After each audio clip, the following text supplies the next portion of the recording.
안녕하세요. 아주 작은 습관의 힘 1월 27일입니다. 오늘은 지난 2시간 동안 OP의 중요성에 대해서 이야기를 좀 해봤고요. 오늘은 그렇다면 그 OP를 통해서 우리가 무엇을 얻고자 하는 것인지 바로 OP의 목적 혹은 목표라고 볼 수 있을 것 같습니다.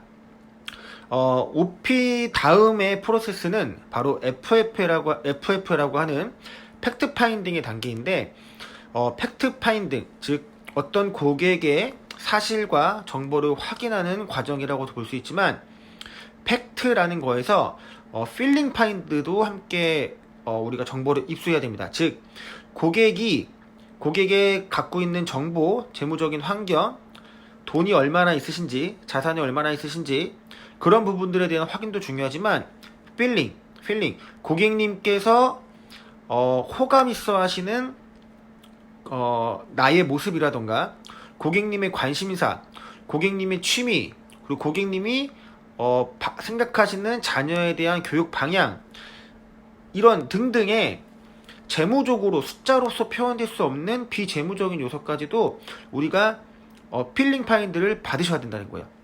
자, 그러면 나는 어떤 취미를 갖고 있고 내가 어떤 부분에서 관심도가 있고 관심이 있고 호감이 있는지 질문을 통해서 그걸 얻어내기는 굉장히 힘듭니다. 대화를 통해서 이 고객님은 이러한 부분에 관심이 있구나, 이분은 그림에 관심이 있구나, 이분은 스포츠 활동에 관심이 있구나, 이런 재무적으로 파악할 수 없는 부분들도 함께 파악하는 게 바로 FF의 단계라고 이야기 드릴 수가 있을 것 같습니다. 자, 그러면 결국엔 우리는 OP를 통해서 고객의 팩트와 필링을 찾아서 그 정보를 입수하는 단계가 바로 OP의 목적이다, 이렇게 정의할 수 있겠네요. 자, 그러면 그 OP를 잘 성공을 시켜야지만 고객의 보다 많은 정보도 받을 수 있고 또 그 OP의 횟수에 따라서 고객님과의 공감대가 형성이 돼서 고객님이 미래에 원하는 방향, 그 고객님의 취향 등을 우리가 파악해 볼 수 있겠죠. 자, 그러면 OP에서 단순하게 FF를 받기 위함이 전부일까? 저는 그렇게 생각하지 않습니다. OP에서 또 한 가지 중요한 한 게 바로 사전 거절 처리를 준비를 하셔야 됩니다. 향후에 제안서를 내밀었을 때 예상될 수 있는 어떠한 거절 요소가 있는지를 애초에 확인을 하셔야 됩니다. 그러니까 즉 예를 들자면 이 고객님께서 부모님에 대한 의지가 강하기 때문에 제안서를 부모님께 확인해 볼 수 있다는 것을 파워캐드촌을 통해서 우리가 유추할 수 있다고 하셨죠.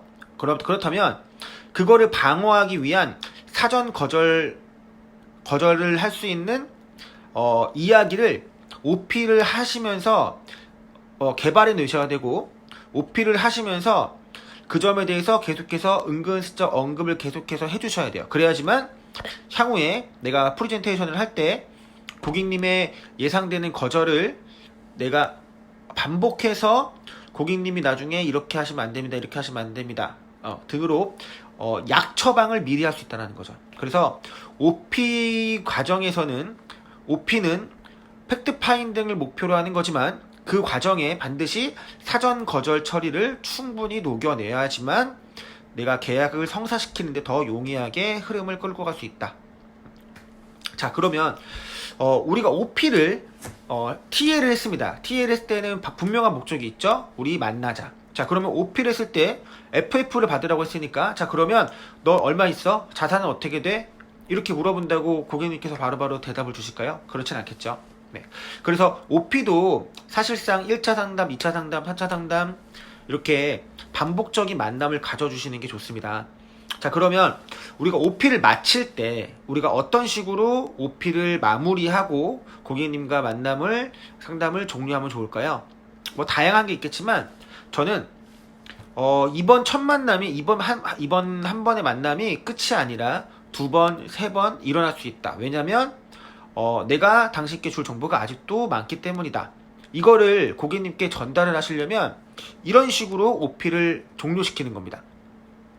오늘은 저희가 지금 한 30-40분 정도 이야기했는데 정리하자면 결론적으로 제가 이 부분에 대해서 말씀을 드렸습니다. 자, 그런데 다음번에 만났을 때는 그거에 이어서 이 점과 이 점을 말씀드리겠습니다. 자, 예를 한번 들어볼게요. 고객님과 예를 들어서 재테크와 관련된 상담을 고객님이 요청하셔서 재테크에 대한 기본 상담을 드려봤어요. 그래서 뭐 복리효과라든가 그리고 이자율의 종류라든가 그리고 투자를 왜 해야 되는지 뭐 이런 등등에 대해서 쭉 설명을 드렸습니다. 그러면 상담을 종료할 때 다음번 상담에서는 자, 복리효과를 통해서 이자를 좀 많이 극대화 시켰는데 그렇다면 그거에 대한 세금은 어떻게 되는지 다음번 만났을 때는 연장선으로 세금적인 준비가 왜 필요한지 이자 소득세가 어느 정도 되는지 그러면 그 세금은 고객님의 재테크에 어떠한 영향을 끼칠 수 있는지에 대해서 제가 준비해 와서 고객님과 상담을 진행하도록 하겠습니다.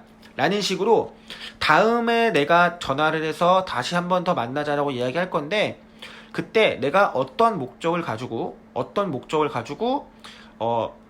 약속을 잡는지에 대해서 미리 얘기를 해주는 거예요. 자, 이렇게 되면 어떤 효과를 볼 수 있냐면 다음에 또 만나자 그러면은 한 번 만났는데 이 친구가 뭐 가입하는 얘기가 안 했어. 그 두 번째 만났을 때는 가입하라고 얘기를 하겠네라고 오해를 할 수 있습니다. 그래서 내가 다음번 만날 때 어떠한 이야기를 전달해 주겠다 해서 다음번 만나자고 하는 목적을 다시 한번 밝혀주는 거, 정확하게 명료하게 고객님께 밝혀주는 게 2차 상담과 그 다음 약속이 잡히는데 훨씬 더 부드럽고 용이하고 서로가 오해가 없이 잘 상담이 이루어질 수가 있습니다.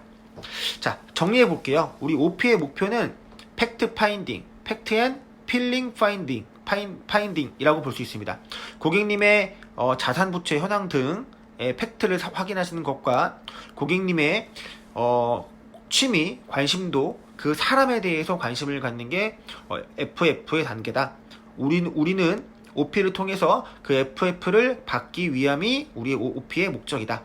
자, 그리고 그 OP는 사전 거절 처리를 준비하고 양성해내야 되는 이야기를 뽑아내야 되는 OP의 목적을 또 하나 가지고 있다. 그리고 OP는 한 번 OP 했다고 해서 바로 FF가 일어나는 게 아니기 때문에 OP는 반복해서 일어날 수 있고요. 그 만남의 상담은 항상 종료될 때마다 이번 상담을 정리해드리고 다음번에 제가 고객님께 만나자는 약속을 할 때는 어떠한 목적 때문에 제가 만나자고 할 겁니다를 미리 사전에 오픈하고 그리고 나서 상담을 종료하시는 게 오늘 여러분들께 드렸던 OP 세 번째 이야기입니다. 이번 주 이제 거의 다 끝나가는데 설 전에 여러분 업적 마무리 잘 하셨으면 좋겠고요. 오늘 하루도 수고하셨습니다.